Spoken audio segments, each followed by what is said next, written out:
Bismillahirrahmanirrahim. Assalamualaikum warahmatullahi wabarakatuh. Alhamdulillah, wassalatu wassalamu ala rasulillah wa ala alihi wa sahbihi wasallam. Puji syukur kita panjatkan pada Allah. Selawat dan salam semoga tercurah pada Nabi besar, Nabi agung, Nabi kita Muhammad sallallahu alaihi wasallam. Pemirsa sekalian yang semoga senantiasa dirahmati dan diberkahi oleh Allah, pada kesempatan malam ini kita akan kembali melanjutkan Bulughul Maram, Kitabul Buyu' tentang jual beli. Nanti sampai kurang lebih 45 menit ke depan dengan tanya jawab. Kita akan bahas hadis 805, 806 dan 807. Kita akan lihat ada dua bahasan. Yang pertama jual beli najis. Yang kedua nanti tentang transaksi yang dilarang. Wa an Ibni Umar radhiyallahu anhuma qala naha Rasulullah sallallahu alaihi wasallam anin najashi muttafaqun alaih. Dari Ibnu Umar radhiyallahu anhuma berkata, Rasulullah Shallallahu Alaihi Wasallam melarang berjualan dengan cara najash, yaitu menawar dengan maksud agar orang lain menawar lebih tinggi. Ya, sekarang kita lihat tentang najash yang muttafaqun alaih. Di sini diriwayatkan oleh Imam Bukhari dan Muslim. Najash itu dengan nunnya di fathah, jimnya di sukun, bisa juga jimnya di fathah. Pengertiannya adalah secara syar'i ayyazida fi sil'a man la yuridu syira'uha. Man la yuridu syira'aha. Walakin liqasdi naf'il ba'i aw mudaratil mushtari aw yamdahu sil'a yarujaha.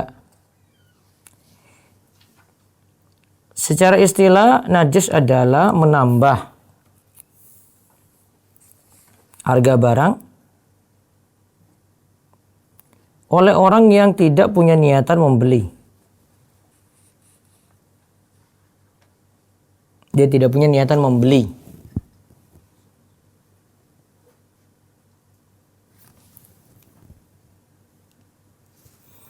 Tapi di qasdin naf'il ba'i, tujuannya untuk memberi manfaat kepada si penjual atau memberi mudarat kepada pembeli.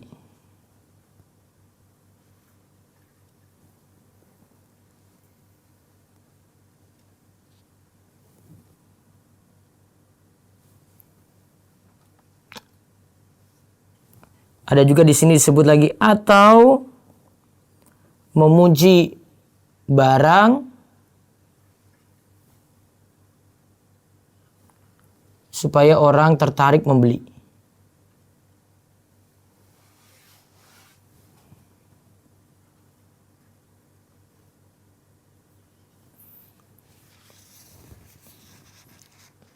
Awalnya dulu najas ini kalau kita lihat ada pada lelang ya. Najas itu ada pada lelang ya. Jadi kalau ada yang mau nawar barang, kemudian untuk menguntungkan si penjual, ada satu pihak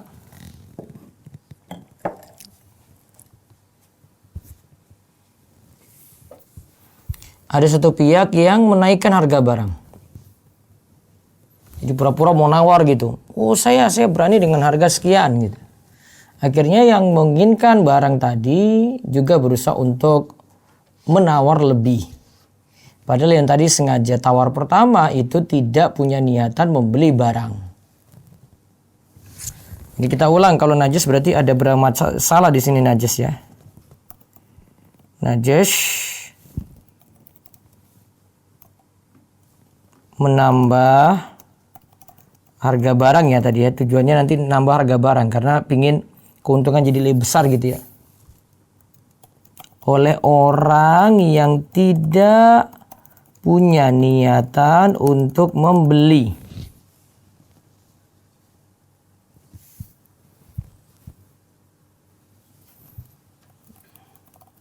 Tapi tujuannya untuk, lihat ini, tujuannya tadi, kita ulang, tujuannya untuk, satu, memberi manfaat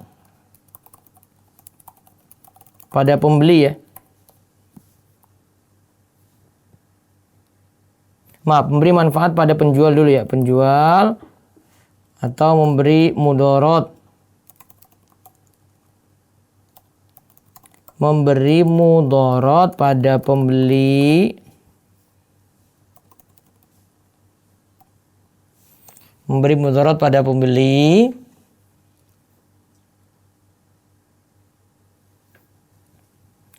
atau memuji, untuk memuji barang.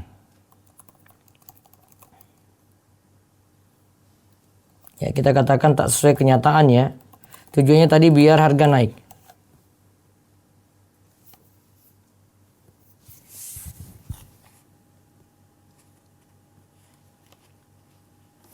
Kata Syekh Abdullah Fauzan, kita dapat lihat najis ini banyak terjadi di pasar, apalagi di zaman kita saat ini.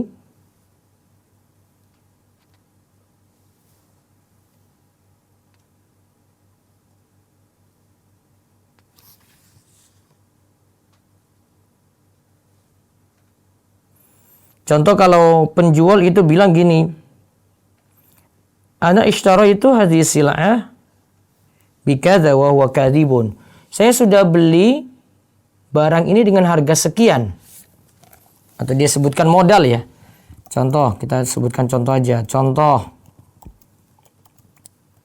penjual mengatakan dia membeli barang dengan modal sekian.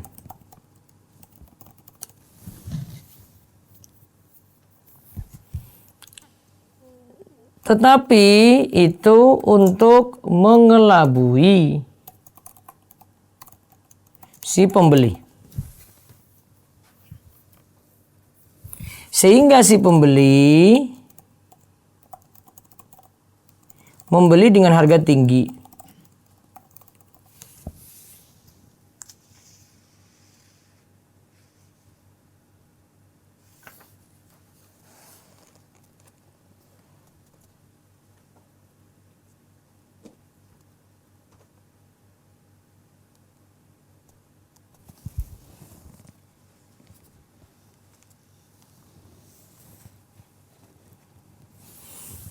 Bisa juga di sini kata Syekh Abdullah Fauzan, bentuk najis itu memuji, ada orang yang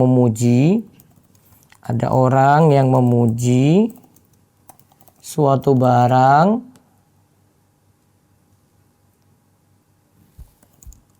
dan ia menyebutkan harganya,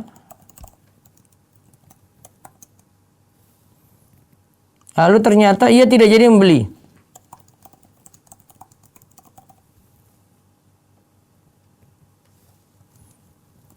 Tetapi tadi untuk didengar oleh yang lainnya.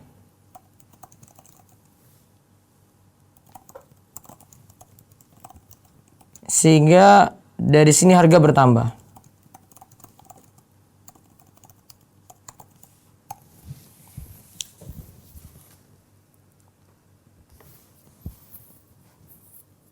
Jadi bentuknya macam-macam, kita pahami bentuk dulu ya. Jadi kadang memberi manfaat pada penjual.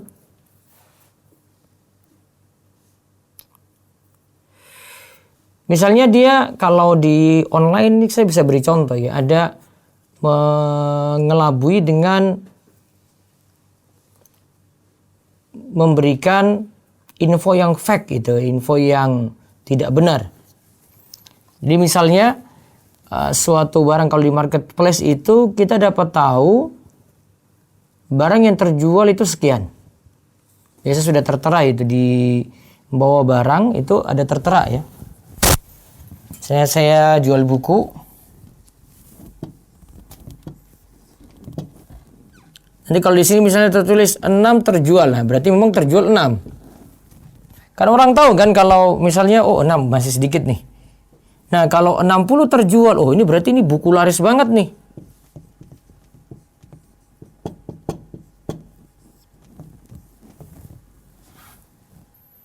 Nah, bagaimana biar terjadi seperti ini? Ya dia beli barang ini sendiri, nanti untuk dia sendiri sehingga yang terjual ini jadi naik. Dia melakukan fake di sini. Dia manipulasi di sini dengan ya dia utak-atik sendiri sehingga jadi naik. Nah, ini namanya najas.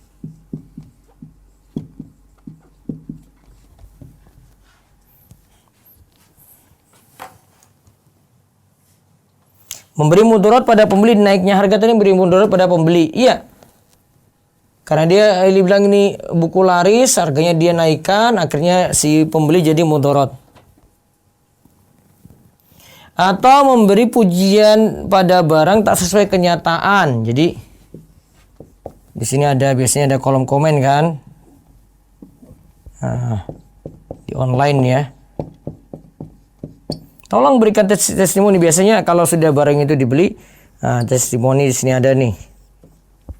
Masing-masing nanti ketik di kolom di sini.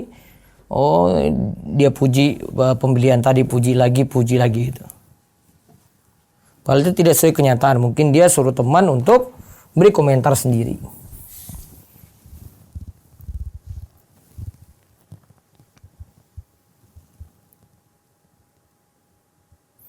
Kadang juga tadi ya beritahu modal. Ternyata si pembeli belinya nanti akhirnya dengan harga mahal. Misalnya modalnya cuma 50.000, dia bilang pada si pembeli, saya beli dengan modal 100.000. Akhirnya pembeli kasih dia 120.000. 50.000 yang dia katakan itu modal dia, ya, dia tidak sebut tadi ya. Tapi dia sudah buat selisih, ada margin 50.000 ke 100.000, jadi selisih 50 ya. Nah, ini membuat harga tadi jadi tinggi. Nah, ini najas juga. Yang terakhir tadi ada orang yang memuji suatu barang dan ia menyebutkan harganya. Lalu ternyata ia tidak jadi membeli, tetapi tidak untuk didengar oleh yang lainnya. Sehingga dari sini harga itu bertambah. Coba cek AC itu pertama.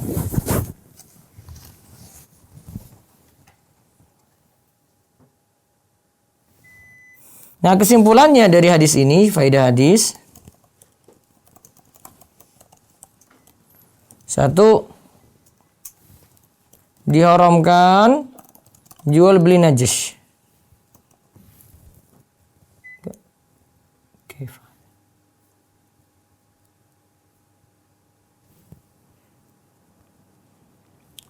Diharamkan jual beli najis.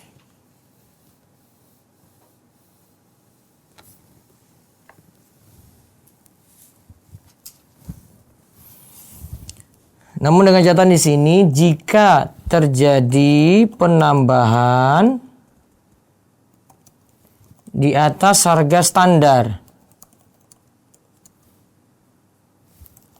karena tampak adanya pengelabuan.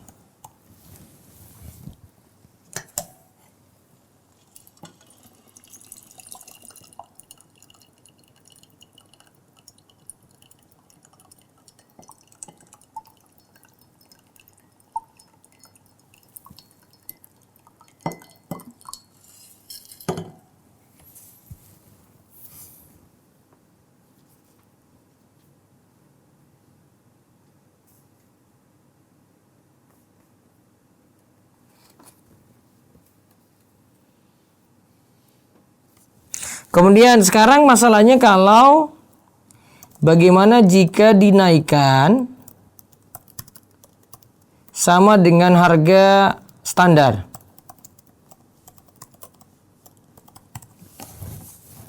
Kalau tadi kan diharamkan jika terjadi penambahan di atas harga standar ya, karena tampak adanya pengelabuan. Sekarang harganya standar.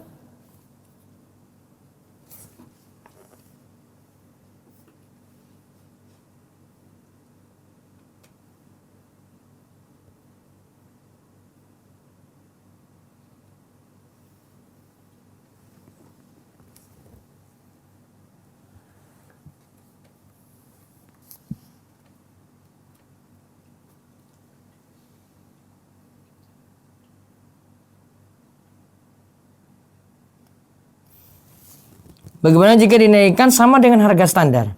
Jadi di sini ada dua pendapat. Ada pendapat pertama katakan diharamkan karena najis itu hukumnya sama. Baik dia itu ingin tinggikan harga atau ingin menguranginya atau dengan harga yang sama. Ini pendapat sebagian ulama Malikiyah, sebagian ulama Syafi'i.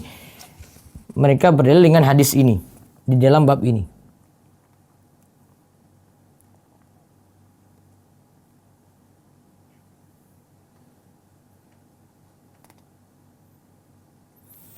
Namun yang paling aman, bagaimana jika dinaikkan sama dengan harga standar? Tetap jawabannya, tetap najis itu tidak dibolehkan.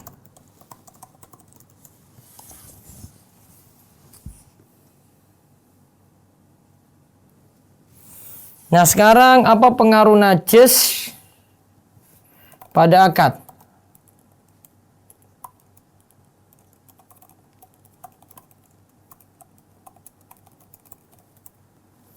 Apa pengaruh najis pada akad?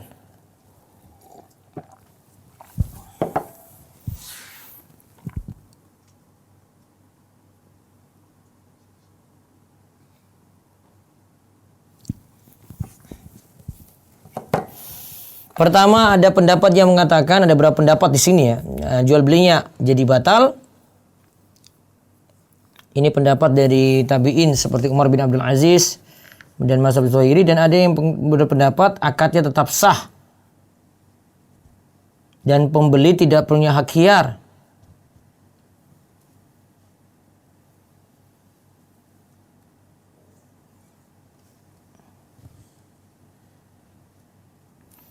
Yang salah di sini kalau pendapat kedua ini akad tetap sah karena si pembeli kok tidak tanya-tanya dulu.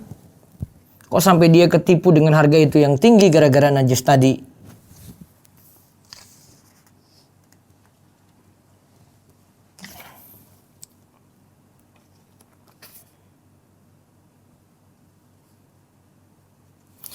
Ya, pendapat yang dikuatkan oleh Syekh Abdullah Fauzan adalah akadnya sah. Jawabannya, apa pengaruh najis ini pada akad? Jawabannya sah.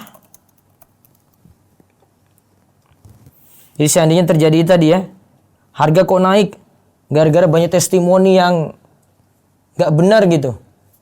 Cuma dia kasih bayaran saja orang itu, akhirnya kasih testimoni seperti itu. Terus orang ada yang beli, apakah akadnya sah? Jawabannya sah. Tetapi pembeli punya hak khiyar. Pembeli punya hak khiyar.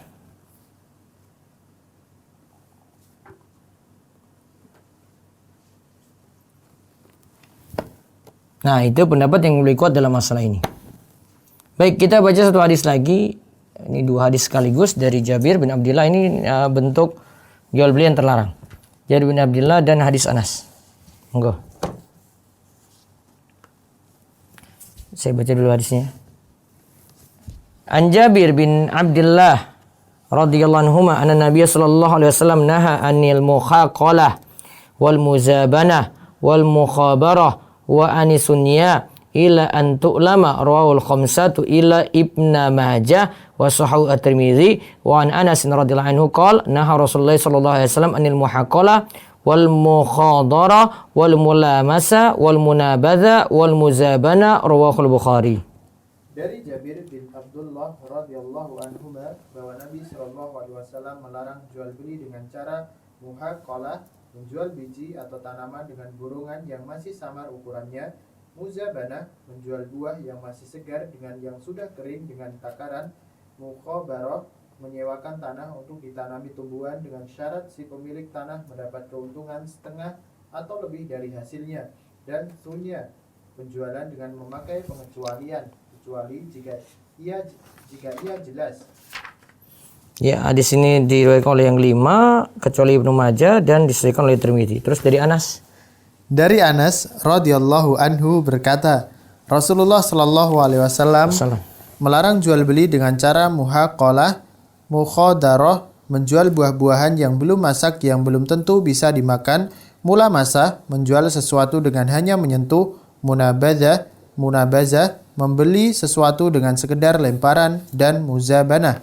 Baik, ini ada beberapa transaksi berarti disebutkan sekaligus dalam dua hadis ini ya. Yang pertama transaksi yang bersama adalah yang bermasalah adalah muhaqalah.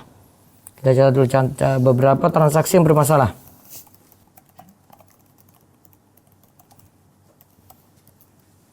Muhaqalah.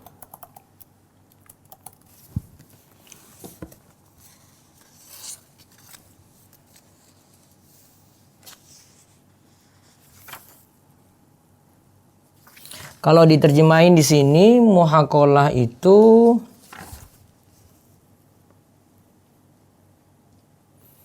ya jual beli hintah gandum bisunbuliha. Nah, hintah ini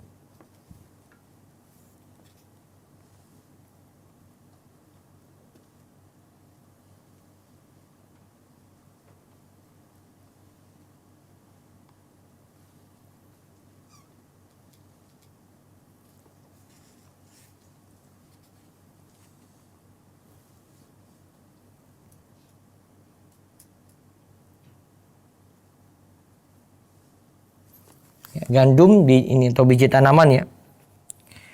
Jual biji tanaman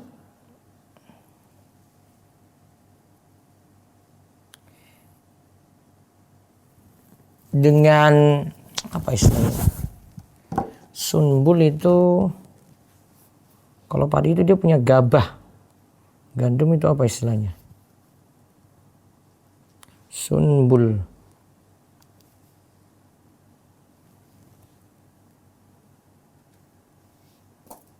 Tangkainya ya. Jadi menjual gandum dengan tangkainya ditukar dengan gandum yang sudah bersih. Gandum yang sudah bersih.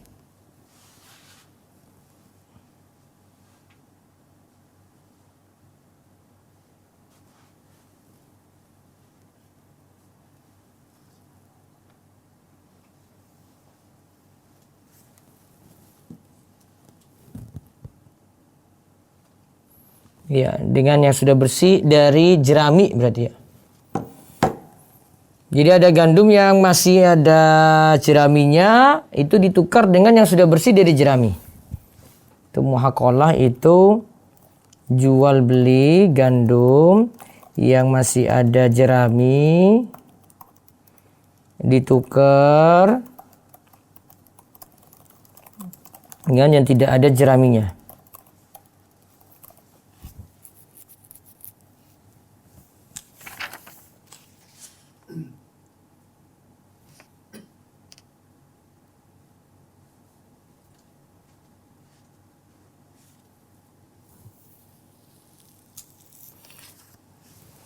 Nah, di sini ada dua masalah dalam jual beli ini.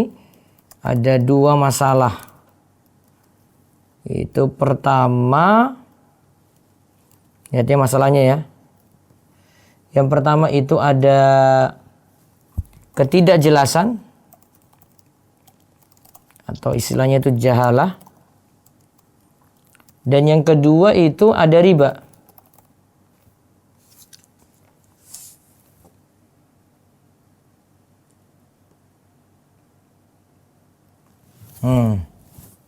Gandum kan kalau ditukar dengan gandum kan harus ada syarat. Gitu ya. Gandum kalau ditukar dengan gandum kan harus ada syarat.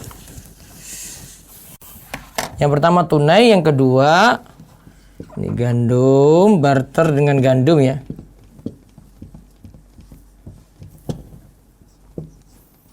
Syaratnya itu harus yadan biyadin, berarti tidak tertunda ya. Tidak tertunda.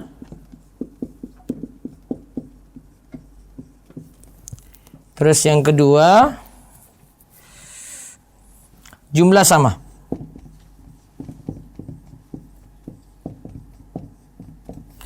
Masalahnya kalau di sini ada gandum yang ada tangkainya, yang sini tidak ada. Ini tidak ada tangkai.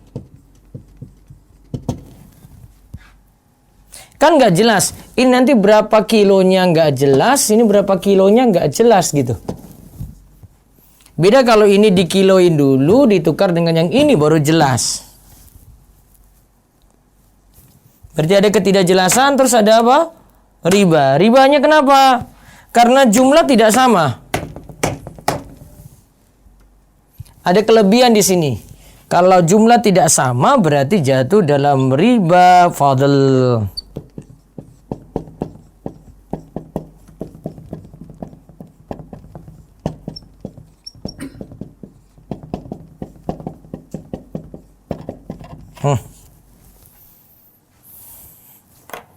Jadi ada dua masalah situ ya. Ada ketidakjelasan, ada riba.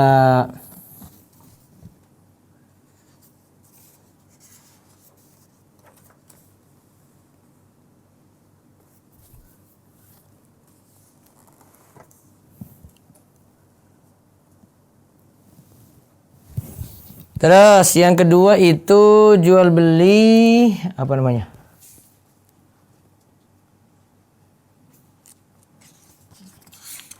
Muqadarah. Belum, masa saya tunda dulu kalau di sini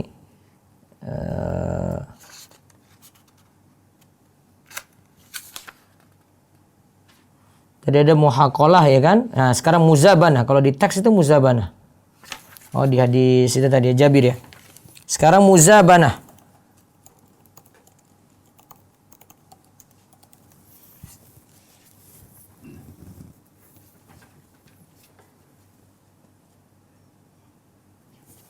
Terus yang kedua, muzabana itu jual beli, muzabana ya. Kurma yang masih di pohon ditukar dengan kurma yang sudah ditimbang atau ditakar, yang sudah ditakar.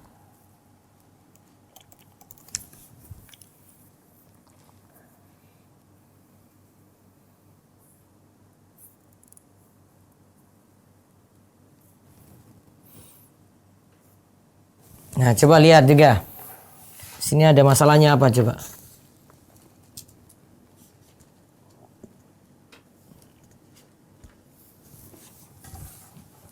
Sama, ada dua alasan lagi tadi. Ada riba dan ada jahalah. Ketidakjelasan. Sebabnya sama juga ya. Coba lihat tadi. Apa? Jual beli apa tadi? Kurma apa? Kurma di pohon ya? Ditukar dengan kurma yang sudah ditakar. Misalnya ini ditakarnya, takar itu biasanya pakai liter ya. Ini 1 liter. Kurma di pohon ini kan nggak jelas. Ini masih ada di pohon nih. Ini masih ada di pohon. Masih ada di pohon tuh kurmanya. Liternya nggak jelas. Berarti syarat penukaran kurma kan dua ini juga. Yadin biyadin, jumlah sama kan? Berarti kalau jumlahnya tidak sama, ini kan nggak jelas, berarti tidak sama. Berarti terjadi riba apa? Fadl. Nah, maka musabana bermasalah. Caranya bagaimana biar tidak terjadi riba? Kurma yang sudah ditakar ini ditukar dengan kurma di pohon gimana? Diturunin dulu, setelah itu ditakar, dapat berapa liter, tukar dengan jumlah sama. Gitu. Jadi ada dua masalah juga ya, ada dua masalah. Yaitu yang pertama ketidakjelasan atau jahalah. Dan yang kedua itu ada riba. Oke.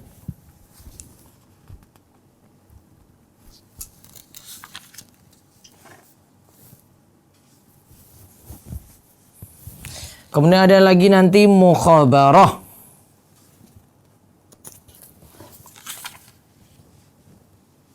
Terus sunya. Terus ada lagi mukhadarah, mulamasah, munabadah. Itu ada lagi. Tentang tambahan itu nanti besok lagi kita bahas. Tambah mumet kalian. Baik, ada tanya dulu? Paham ini ada 2 syarat ya? Kalau kurma ditukar dengan kurma 2 syarat. Ya dan biyadin tidak boleh tertunda. Yang kedua, jumlah sama. 2 syarat itu diingat terus. Wallahu a'lam bishawab. Silakan jika ada yang mau bertanya. Kalau tidak ada yang bertanya ya saya tutup. Baik, bisa dari coba Zoom ada partisipannya kelihatan coba. Silakan yang di Zoom. Coba suaranya semua fi saut. Ya, silakan. Silakan. Terdengar suara saya, Ustaz? Iya, silakan. Baik, saya panggilkan yang raise hand. Ada Ukti Wulandari, silakan buka mic-nya.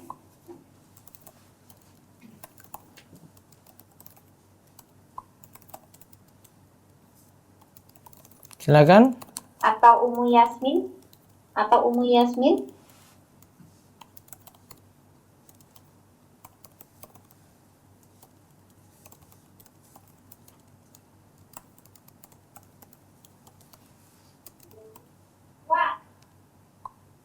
Oh, nah.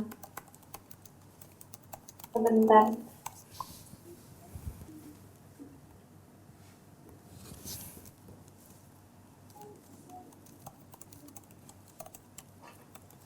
Silakan Om. Silakan, Ukti Wulandari. Ya. Udah Assalamualaikum. open mic-nya. Ya, makasih. Assalamualaikum Ustadz. Waalaikumsalam warahmatullahi wabarakatuh. Ustadz mau tanya tentang materi yang kemarin, Ya. yang hadis 826 ya.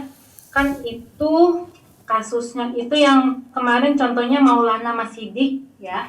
Jadi kasusnya itu apakah kan itu harus di pasarnya, nggak bolehnya itu harus di pasarnya atau di tempat penjualnya aja gitu. Yang kemarin yang pindahin barang dulu ya? Iya, pindahin barang. Barangnya apa dulu Bu? Ini kemarin barangnya makanan, jadi harus pindah dulu memang. Yang bergerak aja contohnya. Misalnya kan kita beli di suatu toko, pasar, kemudian ada yang customer mau beli, tiba-tiba ada pembeli, kita nggak boleh kan jual langsung pada saat itu kan Ustadz? Iya. Harus dipindahkan dulu. Nah yang saya tanyakan itu dipindahkannya itu pindah dari tokonya atau pindah dari pasarnya gitu tuh. Baik. Ini Ibu tanya tentang jual beli apa saat ini? Barang makanan aja. Enggak, ini statusnya nanti bisa ini. Kalau Ibu tanya kayak kemarin ya tetap beli ke toko kasih dulu ke sini, Maulana baru nanti kasih ke konsumen gitu. Enggak bisa. Yang kemarin hadis yang dilarang itu transaksinya terjadi di sini nih. Terus dari toko ini langsung dengan konsumen gini. Gitu. Sebab masalahnya itu karena seolah-olah si Maulana ini nggak mau tanggung jawab gitu loh. Langsung saja dapat untung. Dia tidak punya suatu untuk, intinya dia nggak mau rugi deh. Tapi kan nanti kan saya sudah jawab kemarin tergantung jenis barang ya. Ada barang nggak mesti pindah tetapi cuma kasih kunci saja. Si ini kasih kunci ke sini, ini kasih kunci ke sini, boleh gitu. Walaupun satu tempat situ nggak masalah. Maka tergantung barang, tergantung akad juga yang terjadi. Ya kalau kasusnya di pasar gitu Ustadz, di pasar. Di pasar beli Dia apa? harus pindah dari tokonya.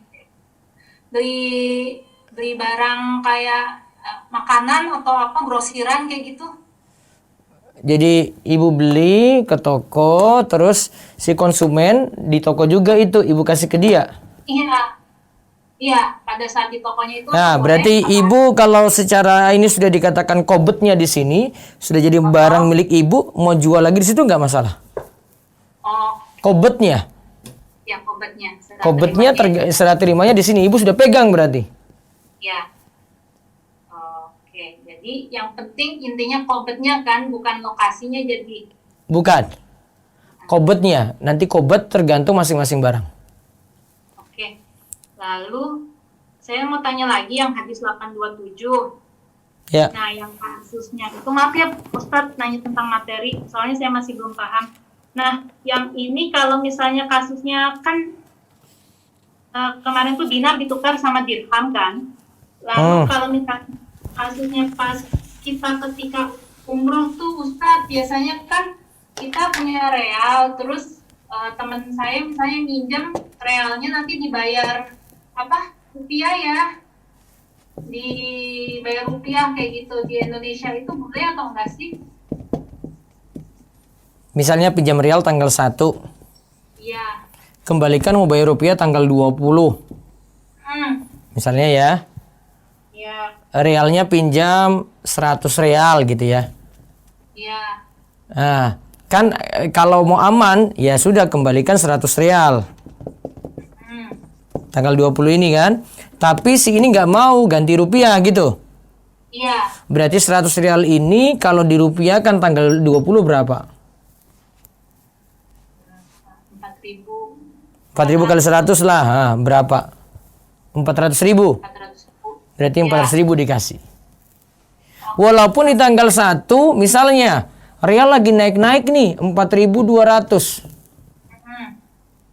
Ternyata di sini realnya turun, kursnya jadi 4.000. Tetap pakai harga di sini. Enggak pakai harga ini. Oke. Jadi intinya nggak ada riba kan, boleh itu ya Ustadz ya? Boleh. Tapi pakai pengembaliannya pakai harga, kursnya pakai harga saat pengembalian. Ustadz, ya oke. Satu lagi Ustadz, yang tadi hadis 829 tuh hanya untuk kurma aja. Boleh untuk yang barang ribawi yang lainnya gitu. Nah, ini belum selesai ya. Oh iya. Tadi apa? Baru bahas gandum barang riba.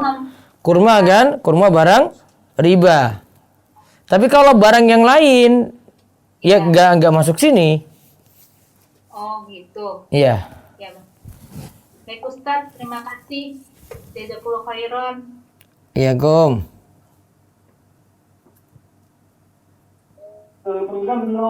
Ya, berikutnya lagi silakan. Silakan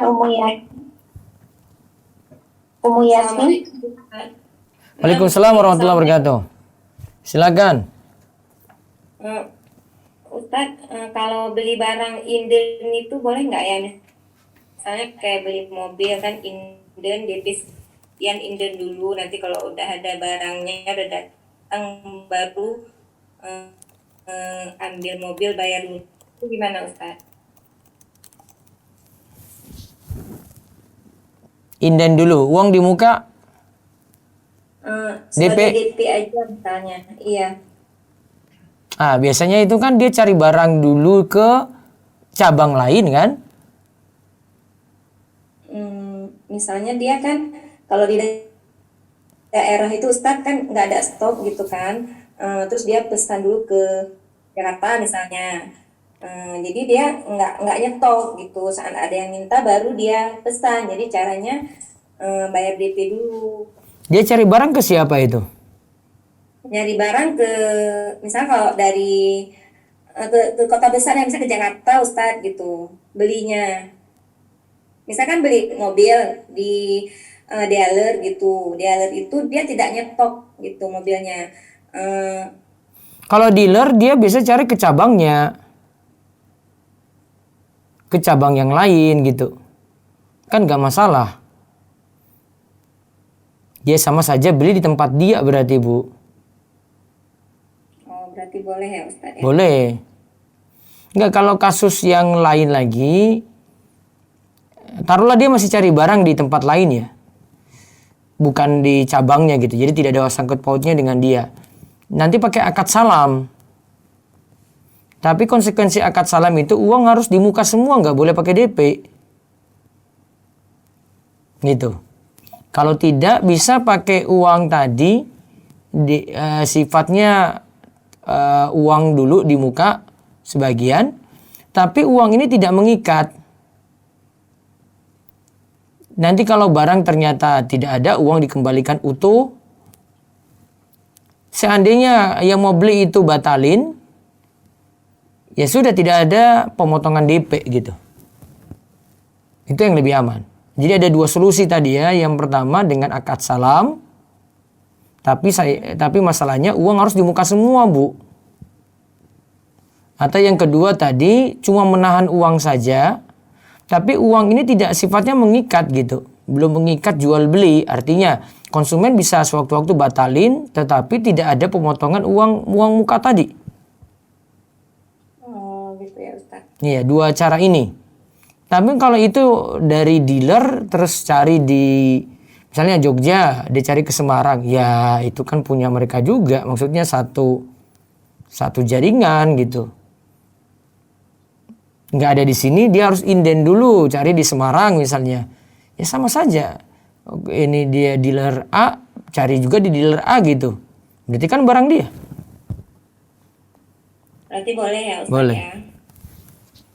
Iya, satu lagi Ustaz. Iya.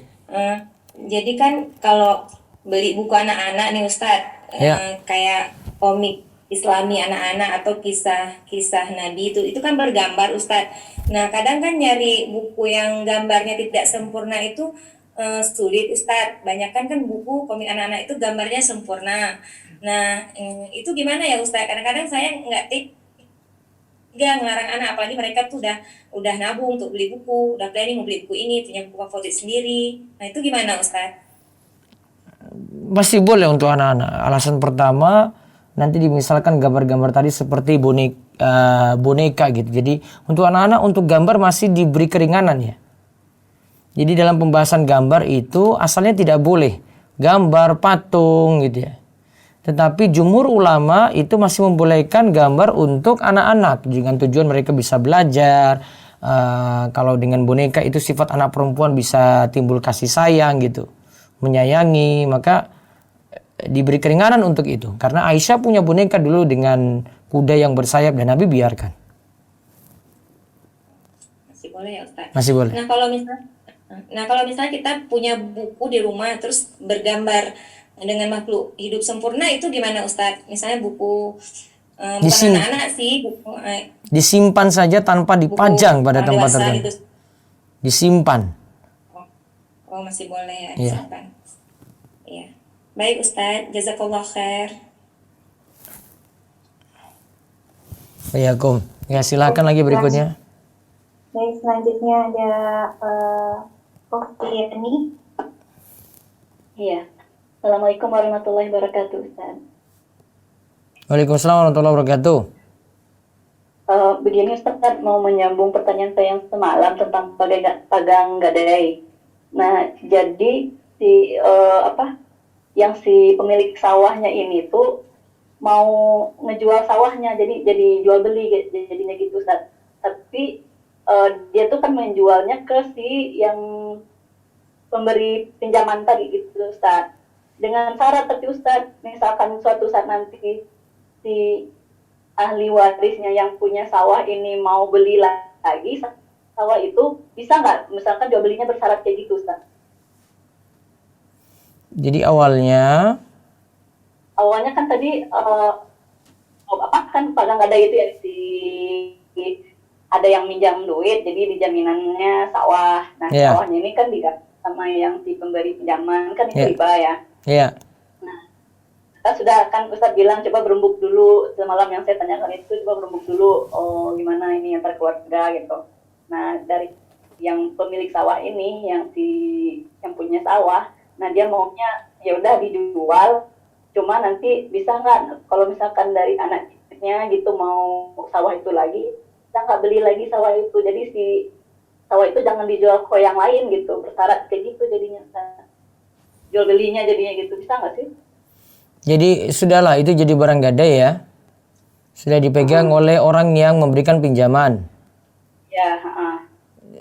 Terus akhirnya sawahnya tidak jadi, akhirnya utangnya tidak jadi dibayar. Akhirnya sawah jadi milik si yang memberikan pinjaman, gitu ya? Di pemberi pinjaman. Ya, tapi diberikan syarat kalau mau jual jangan ke yang lainnya, nanti kami beli lagi. Iya. Gitu ya? Iya. Nah, belinya ini dengan harga bagaimana? Iya, belinya itu dengan seharga yang dulu 11 rupiah itu. Pas yang minjam dulu gitu, pas minjam pertama yang tahun 95 itu. Dulu kan minjamnya 11 rupiah emas gitu, nah belinya dengan harga yang sama gitu.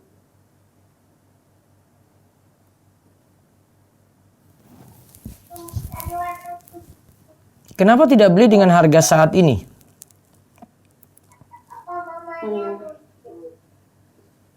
Oh, berarti dengan harga saat ini ya berarti ya? Kalau harga dulu, kan begini, kenapa balik ke harga dulu loh Bu itu? Misalnya saya sawah itu akhirnya dulu pinjam uang 5 juta. Iya. Terus gade sawah, nggak jadi dilunasi, sudah saya pegang 5 juta. Terus ingin jual lagi kepada pemilik yang pertama. Kalau misalnya harga sawah jadi naik 10 juta, kenapa nggak beli 10 juta? Kenapa pakai harga 5 juta?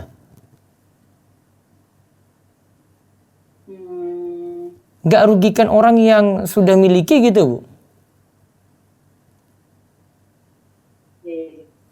Itu aja sih, kalau saya jadi si pemberi pinjaman, sudahlah saya rela, saya nggak ini. Nah sekarang sudah utang nggak lunas, sudah sawah milik saya gitu ya. Anggaplah saya nganggap impas gitu. Utang sudah dilunasi dengan sawah ini. Terus saya mau jual lagi gitu, ya dia kasih syarat lah. Tapi kan terserah saya kasih harga. Kenapa dia pakai harga dulu? Nggak rugikan si pemberi pinjaman tadi. Pemberi pinjaman gitu ya. Karena kan sudah jadi milik dia, terserah dia mau jual berapa dong, Bu. Iya. Iya juga sih Ustaz. Berarti bisa aja Ustaz nanti kayak gitu. Soalnya kayaknya mempertahankan ininya juga sih. Bisa aja yang merubah akad jadinya jual beli kayak gitu. Sebenarnya kalau sudah dimiliki karena barang gadai tadi sudah jadi milik si pemberi pinjaman, ya nggak usah dipaksa untuk jual lagi kepada pemilik pertama dong. Itu kan namanya memaksa saja gitu loh kan. Saya sudah miliki, terserah saya dong saya mau jual ke siapa. Atau saya nggak mau jual lagi, sudah jadi milik saya. Ya sih karena itu pertamanya kan sawah yang si pemilik yang pertama itu maunya masih pengen sawah itu nanti kalau sudah siapa suruh utang nggak lunas, Bu? Kan masalahnya itu karena utangnya nggak lunas. Kalau utangnya lunas kan gadai itu tetap balik gitu. Ya, lagian juga karena sawahnya juga udah digarap juga kan dapat hasil juga. Iya, bukan masalah itu. Sekarang taruhlah salah lah itu karena nggak tahu prinsip ya. Tapi kenapa nggak dilunasi biar sawah balik? Karena ini juga sih kan nggak cukup duit juga sih segitu Ustaz. Cari pinjaman, tutupi itu. Ambillah sawah tadi. Dia pinjam uang dari orang lain gitu. Tutupi itu, sawah diambil. Dia utang nanti sama orang lain.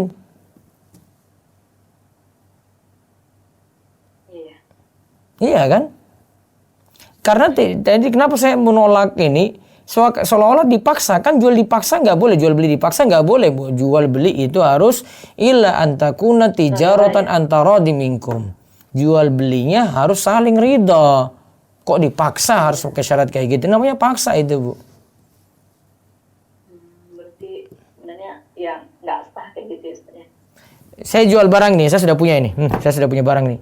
Terus si pembeli pertama bilang, Pak jangan jual ke tempat lainnya, jual ke saya saja.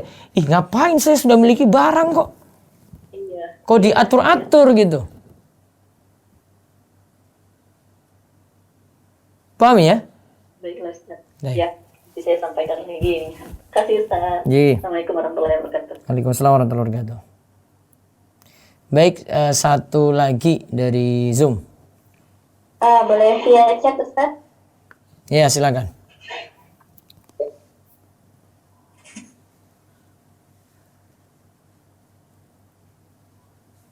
Bismillah, izin bertanya Ustaz. Ya. Kalau jual beli kurma itu diperbolehkan atau tidak ya Ustaz? Jual beli apa? Jual beli kurma online. Boleh saja.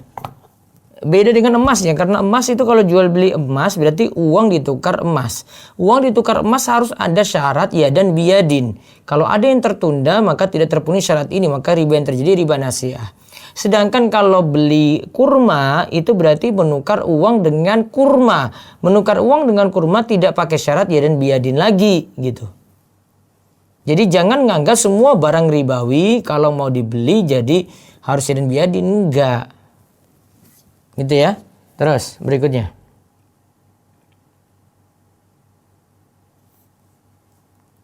Ada lagi, chat satu lagi baru kemudian diresen. Baik Ustaz. Assalamualaikum Ustaz, izin bertanya, kalau pakai daster panjang bercorak untuk di lingkungan rumah, apakah masih diperbolehkan Ustaz? Boleh, dalam rumah saja kan? Boleh. Ya baik, yang resen dulu. Dan bagaimana parfum Parfum untuk? Parfum untuk? Wanita, apakah parfum baik boleh? Di dalam rumah saja ya. Dalam rumah boleh. Kalau keluar rumah jangan sampai tercium gitu. Tapi kalau dalam rumah boleh. Baik Ustaz. Baik, yang resen dulu. Tidak ada Bapak atau Ibu Setara.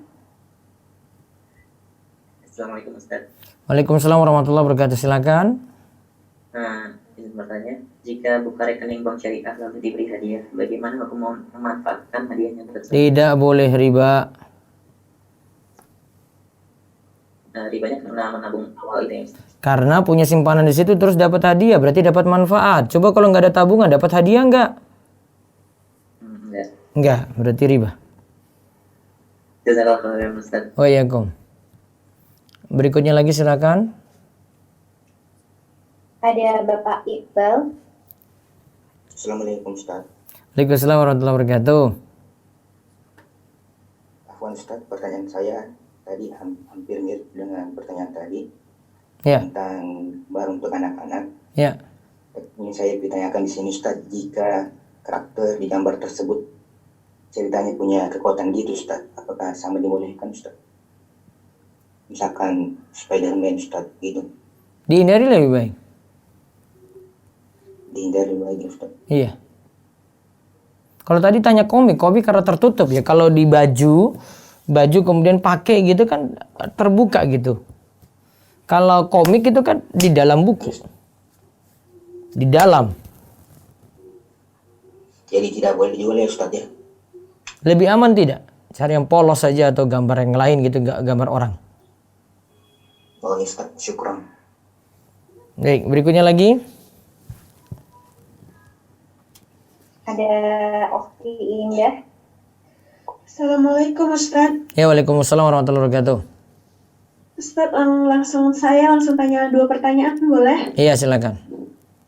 Jadi yang pertama tadi yang menyambung tadi subuh, orang tua saya sudah menemui pihak pembeli ke notaris dan pihak pembeli tetap tidak mau dan dia tetap meminta denda sebesar 10 juta rupiah dan orang tua sudah memohon tapi dia tetap tidak mau, kalau tidak nanti dia bisa mengancam ke polisi. Lalu orang tua sudah membayar dan menurut Ustadz bagaimana menanggapi seperti itu, yang sikap yang kami lakukan, apakah uang itu halal atau tidak untuknya?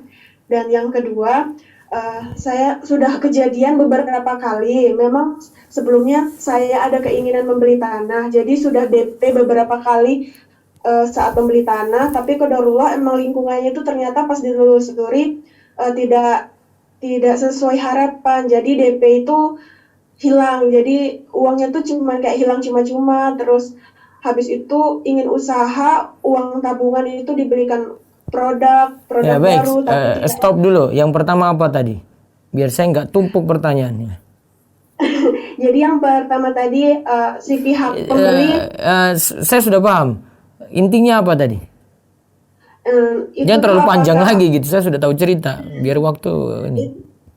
Apakah uang itu halal untuk dia, Ustadz? Nggak usah mikir dia, mikir diri sendiri saja. Gitu ya, Ustadz. Iya. Karena kalau dia mau tuntut, saya tadi sudah bilang kan, dia bisa tuntut gitu. Karena dia mungkin merasa rugi, dia bisa tuntut saja kalau dia punya kekuatan hukum. Makanya saya jawab nggak usah mikir dia, sudah dia suruh bayar aja deh, selesai, biar perkara selesai. Gitu ya Ustaz. Iya. Makanya pelajarannya yang pertama, jangan jual barang cepat-cepat, kesusu, terburu-buru. Itu jadi pelajaran itu. Terus yang kedua, ya tetap lihat orang yang beli itu bagaimana gitu loh sifatnya. Kalau dia juga orangnya sifatnya buru-buru pingin ini, ya timbang-timbang lagi gitu. Gitu ya. Kalau kepepet itu tadi punya utang ya. Itu kan tadi punya utang ya. Iya, Ustaz. Untuk lunasi kan. Ya kan gak selamanya juga dengan jual tanah daripada menyesal lagi. Maka besok-besok timbang-timbang lagi biar gak rugi seperti ini. Ini sebenarnya sudah rugi gitu. Iya, Ustaz. Iya. Terus yang kedua tadi? Yang kedua tadi hampir sama sih Ustaz. Jadi sebelumnya saya juga sudah ingin membeli tanah, sudah beberapa tempat di DP dan mungkin itu efek saya terburu-buru juga ya Ustadz. Iya. DP-nya hangus. Ya hangus. Resiko. Dan DP hangus boleh. Gitu ya Ustadz. Iya. Terus kalau seperti kayak saya juga ada uang tabungan saya belikan untuk usaha, ternyata saat usahanya itu tidak laku, produknya tidak laku dan rugi terus. Nah, yang ingin saya tanyakan, apakah dari semua kejadian ini tuh termasuk ujian atau azab ya Ustadz ya? Yang pertama, nggak usah bahas ujian atau azab dulu ya. Kurang memanage dan timbang-timbang dalam berbisnis atau mengeluarkan uang di situ. Coba kalau belajar bisnis itu ini apa punya modal sekian terus memakai untuk apa, belajar dulu gitu. Lihat di YouTube dengan modal ini ini benar nggak ya? Sekarang YouTube itu sudah apa sifatnya mendidik banyak gitu loh. Ada yang share ilmu cuma-cuma untuk kita gitu, kita bisa pelajari.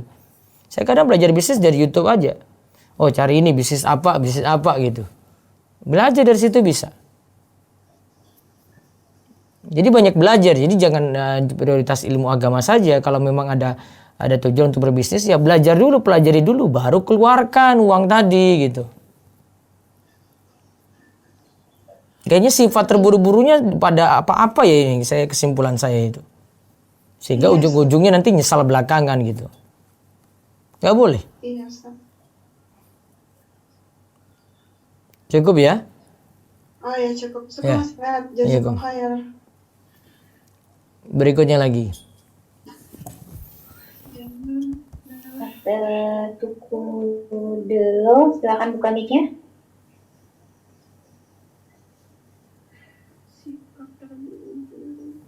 Atau Abu Keina Mizaki.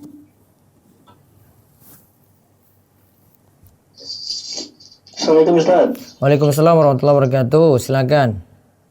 Ya, mau tanya nih Ustaz. Anak kan nasabah dari salah satu bank syariah. Iya. Kebetulan Anak ditawarin produk mereka. Produknya beli emas tetapi secara virtual. Jadi kita nggak memiliki barangnya. Nah itu bagaimana dari hukumnya? Tadi jual beli emas itu harus yaden biadin yang tadi saya sebut itu. Yaden biadin itu nggak boleh ada yang tertunda. Oh, itu kan berarti termasuk tertunda Ustaz ya, karena barangnya nggak kita pegang gitu. Iya, nggak pegang, virtual. Oh, ya berarti nggak boleh Ustaz? Nggak boleh, nggak boleh. Oke, ya, syukur Ustaz. Ya, satu lagi silakan. Silakan. Ummu Zahra Rumaisa. Bismillah, Assalamualaikum Ustaz. Waalaikumsalam warahmatullahi wabarakatuh. Silakan. Saya mau masih nanya soal zakat perdagangan Ustaz. Iya. Saya bingung. Ini suami saya bilang kalau misalnya udah lupa masalahnya dari tahun 2013 atau 14 itu usaha dagangnya. Itu udah campur-campur Ustaz. Jadi bingung hitungnya, jadi antara beli, kan ada spare part, ada mobil, menghitungnya bingung Ustaz, gimana? ada aksesoris. Hitungnya gimana ya Ustadz? Dan waktu itu memang sebelum tahu ada zakat perdagangan, suami saya selalu setiap mobil laku atau spare part laku itu memang selalu ngasih kayak pedagang atau yang pinggir jalan suka lewat 2,5% nih gitu sih Ustadz. Itu masuk apa enggak kira-kira? Enggak masuk, dia enggak hitung zakat perdagangannya kok. Cuma ngasih saja. Jadi sasaran untuk bayar zakat perdagangan itu ke siapa ya Ustaz? Iya, ke orang miskin Bu, betul. Tapi kan masa cuma keluarin gitu saja nggak tahu besarannya berapa yang dikeluarin?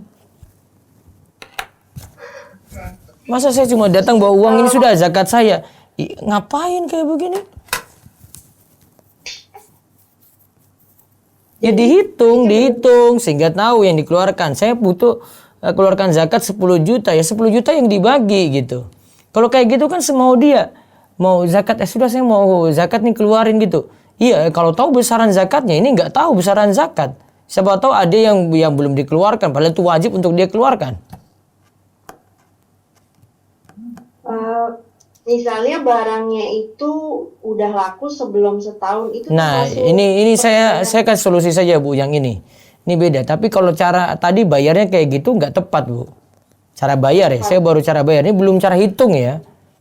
Iya. Cara bayar kurang tepat karena harus hitung dulu baru kemudian cari orang kasih sesuai dengan hitungan tadi. Kalau caranya cuma mau ngasih saja, nggak kayak gitu Bu urusan zakat. Karena bisa jadi ibu kelebihan, bisa jadi yang fatal ibu kurang belum bayar zakat. Kalau kelebihan nggak apa-apa kali ya Ustaz. Iya, kalau kurang. Masalahnya suami saya ngitungnya kalau laku itu dihitung 2,5%-nya dari keuntungannya Ustaz, bukan dari barang lakunya. Iya, masalahnya bukan di situ saja Bu. Jadi yang cara ini dulu paham ya. Saya kritik yang ini dulu ya.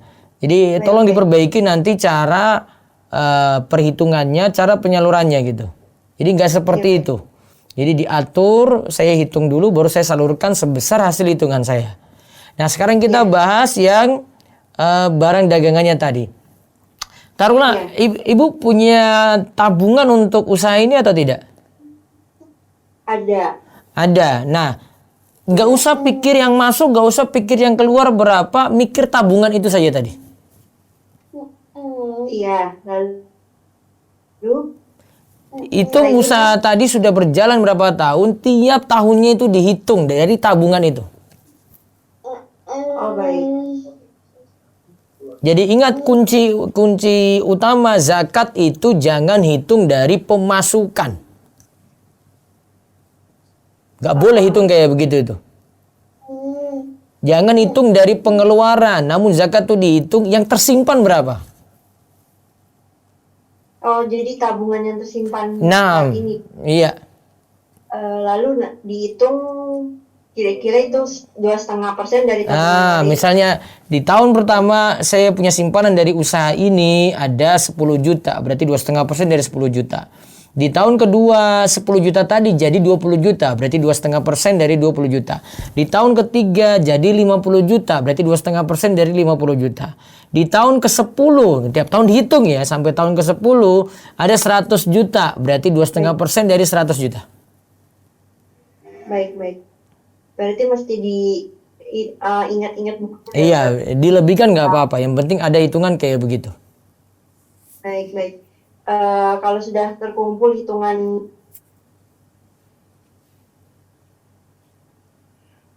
Iya, terputus mungkin. Ya, berikutnya terakhir silakan. Silakan. Kokudelo. Bismillah, Assalamualaikum Ustaz. Waalaikumsalam warahmatullahi wabarakatuh, silakan.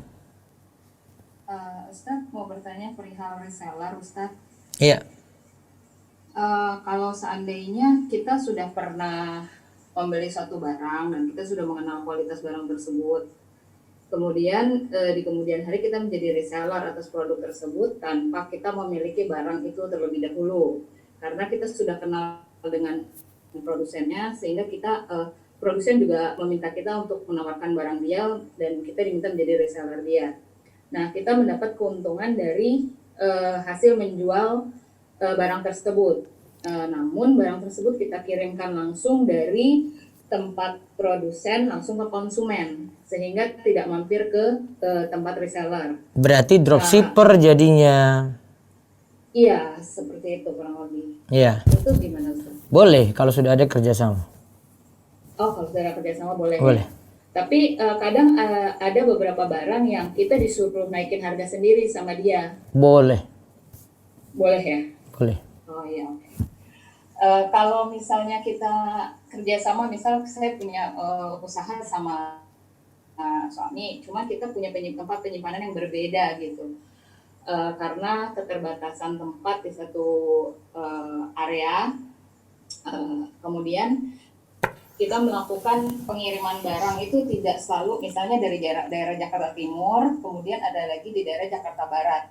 Cuma yang melayani di sana misalnya keluarga, yang di Jakarta Timur misalnya saya pribadi gitu. Nah itu nggak apa-apa ya Ustaz?